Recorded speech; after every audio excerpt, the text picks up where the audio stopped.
what interested me about science fiction music is, from the early days, it was experimental immediately. Not that orchestral scores weren't, or more traditional scores weren't experimental, but it allowed people like Louis and B.B. Barron to make the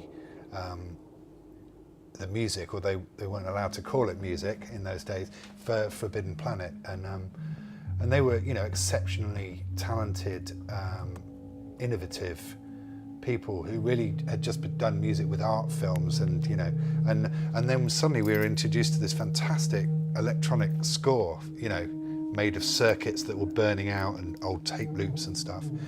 And that, and for me also, being in England, radiophonic workshop stuff that you heard around, that kind of eerie, spooky kind of thing. And then, theremin, I didn't know what a theremin was, but I certainly knew the sound of it,